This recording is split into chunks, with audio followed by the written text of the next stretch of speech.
As far back as I can remember in my career, in 12 plus years of PPC advertising, there has always been a debate about the right campaign structure to use for search campaigns. Now, my personal opinion on it has always been that the best campaign structure is the one that you manage the best. Everybody thinks differently, everybody optimizes differently, and depending on how those things align, one structure might make more sense for you than another. But as things have been changing and evolving over the past few years, I'm coming to think that there's maybe only really a couple different types of campaign structure that make sense, that don't make a lot of duplicate work. So in this video, I want to go through a handful of different popular campaign structures, talk about some of their strengths and weaknesses, and help you figure out which one might be right for you. The best way I can think to show you all of the different types of campaign structures that I'm going to talk through today is to start off with a basic set of keywords that we'll use as the same example throughout all of the different strategies we're going to talk about. So the keywords on the screen are the ones that we're going to use. I'm not going to always use all of them, but at least you'll be able to see how these structures differ from example to example because all the keywords will be the same. In this video, I'm going to talk about 4 different approaches to search campaign structure, and these are the different ones that we're going to talk about in order. We'll start with single keyword ad groups, or SKAGs. Then we'll talk about alpha beta, then match type segmentation, and then we'll work down to consolidated, which admittedly is a terrible word, but there's not really a word for the type of strategy that I'm going to talk about, so I just made one up. And consolidated is what I went with. If you don't like it, please suggest something else to me in the comments. If you've watched any other Paid Media Pros videos, you know that there are sometimes caveats to the videos that we put together, and there's a big one for the video today. As I mentioned in the intro, the search campaign structure you should use is the one that you manage the best. I am not immune to that rule. That means that one of these strategies is the one that I use, and I will tell you about it when we get there. But the 3 others are strategies that I do not use. So I am not going to be the most well-versed person in these different strategies, but I've been in this industry long enough, I've seen these different structures in action, and I've done a bit of research to make sure that the video today should give you a pretty accurate overview of how each of them work. But I'll admit, it might not be perfect. So bear with me. Hopefully you'll still be able to get 90% of the idea for each of these structures to decide which one works best for you. Now let's start off with single keyword ad groups. The core tenet of this is that each ad group has a single keyword, and these are typically broken out by match type, but they don't always have to be. Now an example of this would look something like this.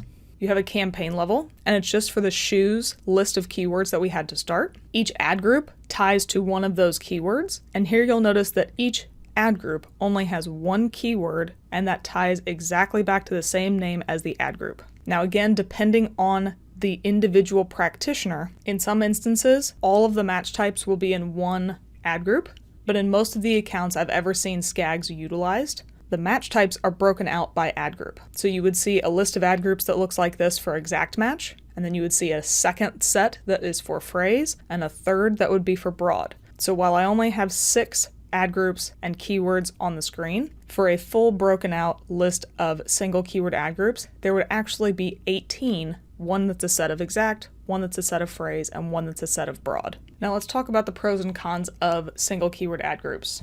Overall, SKAGs have a very high level of control, and they give you a lot of insights at the ad group level, which can be really beneficial depending on how you manage the account. Now, unfortunately, in my opinion, there are honestly more cons than pros when it comes to this. Having a good level of control is great, but if you have all of your ad groups broken out by match type, where those are separate, the query mapping will be almost impossible now that we have close variants in a Google Ads and a Microsoft Ads platform. Additionally, my guess is that you're probably not using different ad copy for the exact verse phrase versus broad match version of that single keyword. So your ad copy testing is likely duplicated across a lot of ad groups, which means that you have 3 lines of data to consolidate and review rather than just one for conducting your ad copy tests. That can be a real pain in the butt when you're trying to determine which message works best for which keyword, and it means that the test is going to take longer because you have to either consolidate it all or you have to wait until each individual ad group has reached a certain level of confidence before you turn over a next test. And lastly, that's not just for ad testing, that's for all different data segments. No matter what you're doing, if you're utilizing a SKAG approach with your match types broken out, you've basically separated all of your data into 3 different lines instead of just one,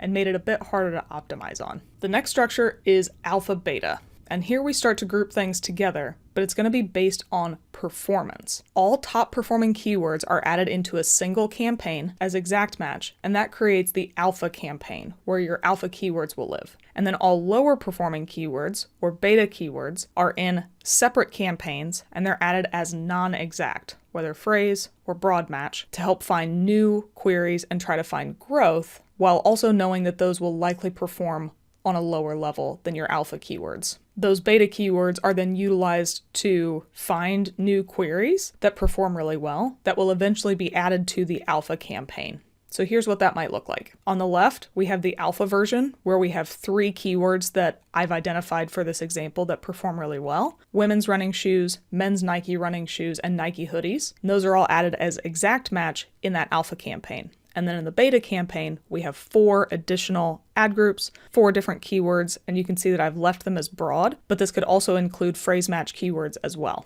Some of the pros of the alpha beta strategy are that you can get a lot more aggressive on your bottom funnel optimization in the alpha campaign because you know those are the keywords that perform best. You can potentially get more lenient on your target CPA or target ROAS, or even get more aggressive on those bidding strategies because you know the performance will be met. You also have more control over those individual top performers, to where in the single keyword ad group section, I mentioned that you might not have different ad copy for the exact phrase and broad match terms. But in alpha beta, if one of them performs that much better, you might have different ad copy. And it's easier to have all of those top performing customized messages in that alpha campaign and let the beta have more of an aggregate level view. You also have a little bit more control when it comes to scaling up or scaling back on your growth focused keywords with beta, because you can control the budget, you can adjust settings, and you can likely adjust your different bidding strategies to tweak the campaign to either increase or decrease volume as needed. Now again, another con of this is that query mapping still will never be perfect. Even though you have all exact match keywords added in the alpha campaign, you would need to then add them as exact match negatives to the beta campaign to ensure that those would never show up there. But even in that scenario, sometimes you're going to get those exact match close variants showing up in your alpha campaign, meaning that it's not truly exact. You would still have to go through and regularly review the search query results, add in negatives, or just allow the alpha to technically be the exact-ish match and not have to be the exact term. Again, even though you might have more control over ad testing like I mentioned earlier, it still could be more difficult if you wanted to have the same message from alpha to beta, trying to match those up since they are in different ad groups across different campaigns. And then depending on the amount of volume you have siloed into your alpha or beta campaigns, utilizing smart bidding strategies might be a little tough if you have volume constraints. If you only have a couple of alpha keywords that don't have a lot of volume, you're not giving the algorithm a lot of information to work on, and the same is true for beta. So even though Google says they don't need any conversion data to optimize on, in my opinion, it's still best to make sure that you're meeting some minimum requirements over time, usually 30 to 50 conversions in a month's long time. If you don't have that, it might make sense to revisit.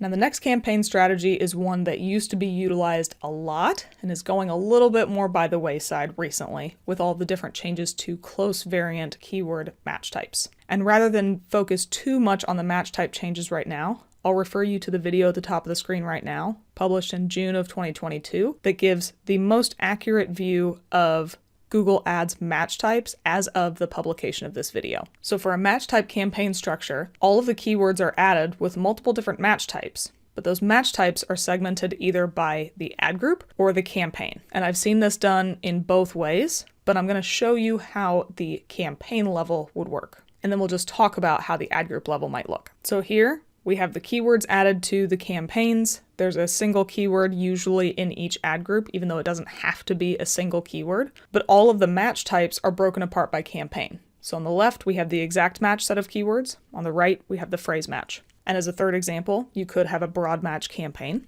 And again, you can either have single keywords or have keywords grouped within the campaign or have keywords grouped within each ad group. But the biggest delineation here is that no single keyword and all of its match types live in the same ad group. Now, depending on how closely you paid attention to the single keyword ad group section, my guess is that you can probably figure out some of the pros and cons because many of them are pretty similar here. You can have more aggressive bottom funnel optimization and trying to segment out growth, again, because you have exact match in some areas and broad and phrase match in other areas. But again, the query mapping is going to be almost impossible to make sure that you have only exact match terms in the exact match campaign or ad group, only phrase match variants in those respective campaigns and ad groups, and only broad match in those respective campaigns and ad groups. Letting you behind the curtain a little bit, and even though he's not here to speak for himself, I'll speak for him, as I often do. Joe actually used to be a proponent of the match types campaign structure approach.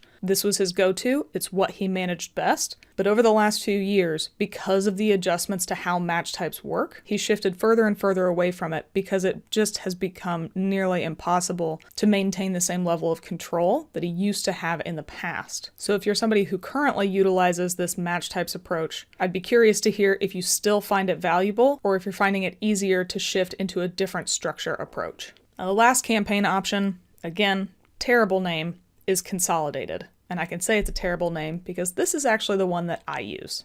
The fourth and last type of structure that I want to talk about is Consolidated. And just now, as I'm getting on this slide, I think a better term might be Thematic. But I came up with that just now, and I don't want to go back and fix all the slides. In this campaign structure, all of the keywords and ad groups and campaigns are grouped by theme, and all match types live in the same ad group within the same campaign. So that's going to look something like this. I'm sorry it's a bit small, but hopefully you can see what's going on here. In the shoes campaign, we have women's running shoes, and then you can see that we have the exact and phrase match term, women's running shoes, within that ad group. And then the same structure applies for every ad group within the shoes campaign, but then we have a separate campaign for sweatshirts, and the ad group and keyword strategy applies similarly there with exact and phrase. And although I didn't put it on this slide because it would have been impossible to see, if you use broad match, that would also be included in here as well. Now, in some ways, this is similar to an alpha-beta strategy in that you have things broken apart by a measure of delineation, but for alpha-beta,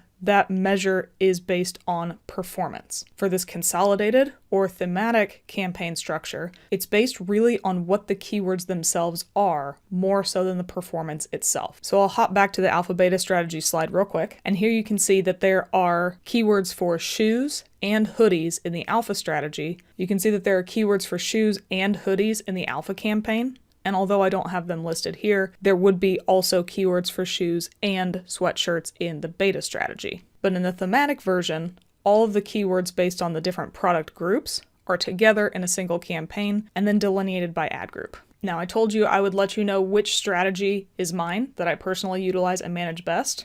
And this consolidated or thematic one is it. It works best for me when I can see at a high level whether shoes or sweatshirts are performing best, and then narrow down based on ad group, following a keyword theme, and then looking at the keywords themselves to see what's performing best. For the consolidated campaigns, as I mentioned, all keywords are grouped together by a cohesive theme. Aggregate testing is usually easier because all of the keywords that we utilize the same ad copy are in the same spot, and since all of the different match types are in the same ad group, you have relatively minimal work on query mapping because they're all showing up about in the same spot. Now, the problem here is that it could leave less room for customization on higher level strategies like bidding, and it can make it more difficult in some areas to focus on the specific highest level performing keywords in the account in the way that you could with an alpha beta strategy. Now, as I mentioned earlier, I would let you know when we got to the strategy that was the one that I managed, and this is it. I personally use the consolidated/thematic version because this type of structure works best for my mind. I like at a high level of knowing which product group performs best when I'm looking at campaigns, and then narrowing down based on high level keyword themes at the ad group level, and then finding individual keyword performance regardless of match type, and then narrowing down to individual keyword performance, including the different match types within each ad group. That just works best for my mind.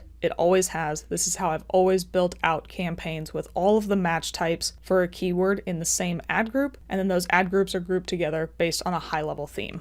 Now that said, even if I personally use the Consolidated or Thematic version, if I had to suggest one for you to utilize or one for you to focus on, it would be either Consolidated or Alpha Beta. And in this instance, you have effectively all of the different delineations of your keywords, but they're broken apart in two different ways. For Alpha Beta, it's broken apart by performance, and in the Consolidated version, it's broken apart by themes. I would go one step further and say if you decide to use Alpha Beta, I would likely abandon one of the key tenets of it, unfortunately, which would be having only exact match in your Alpha campaign. With all the adjustments to the match types, I don't know if that's the best strategy anymore. It might make sense to have an Alpha Beta strategy, but have all match types in the same ad group in your Alpha campaign. And I'm sure there are some Alpha Beta loyalists out there who will find that just blasphemous, but it just doesn't make sense to me. It never has. In the same way that single keyword ad groups and match type segmentation don't work for my mind, I find them also to be really difficult to maintain. Now that we have close variance with our keyword match types, I think it's just going to be nearly impossible to maintain those the way that you would want to and the way that you used to be able to, which is why, again, people like Joe, who used to use the match type segmentation, have shifted away from it into a more consolidated type of approach. Now, with all that said,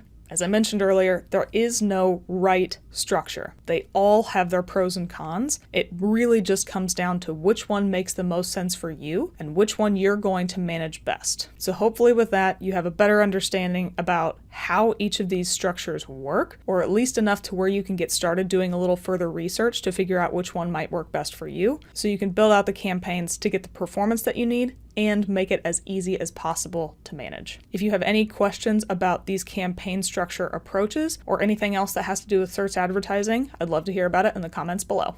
Thanks for watching our video. We really appreciate it. If you liked it, give us a thumbs up below. If you really liked it, maybe think about subscribing to the Paid Media Pros YouTube channel and you'll get alerted every time a new video drops. If you really liked it, you can help support the channel by checking out some of the t-shirts that we're wearing on our merch shelf, as well as looking at the Super Thanks button.